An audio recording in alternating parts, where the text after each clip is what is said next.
देश में पहली बार इतने बड़े स्तर पर वोटर लिस्ट का गहन पुनरीक्षण किया गया है, जिसे एसआईआर यानी स्पेशल इंटेंसिव रिवीजन कहा जा रहा है।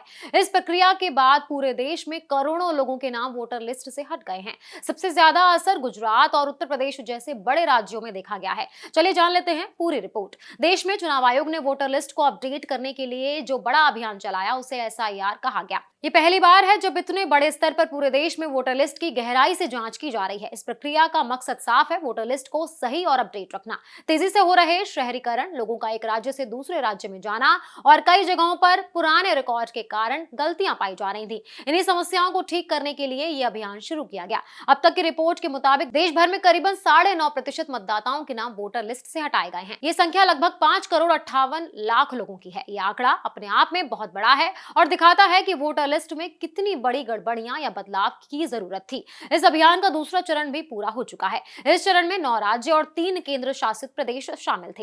ये प्रक्रिया अक्टूबर 2025 में शुरू हुई थी और हाल ही में पूरी की गई है। दूसरे चरण में करीबन 5,37,00,000 मतदाताओं के नाम हटाए गए, जो कुल का लगभग 10% है। अगर पूरे डाटा को देखें तो बिहार सहित पहले चरण को मिलाकर कुल मतदाताओं की संख्या 58,87,00,000 से घटकर 53,28,00,000 रह गई। यानी करोड़ों नाम वोटर लिस्ट से हट गए हैं। अब बात करते हैं राज्यों की स्थिति की। इस अभियान में सबसे ज्यादा नाम हटने के मामले गुजरात से सामने आए। गुजरात पहले नंबर पर है। यहाँ 13% मतदाताओं के नाम हटाए गए। उत्तर प्रदेश की बात करें तो यहाँ वोटरों की संख्या लगभग 15 करोड़ से घटकर 13 करोड़ रह गई है। यानी राज्य में 13% की कमी दर्ज की गई है। चुनाव आयोग ने यूपी को इस प्रक्रिया के लिए 10 अप्रैल तक अतिरिक्त समय भी दिया था। चुनाव आयोग ने यह फैसला 24 जून 2025 को लिया था। आयोग का कहना है कि पिछले करीबन 20 सालों से इतनी बड़ी स्तर पर वोटर लिस्ट की समीक्षा नहीं हुई थी।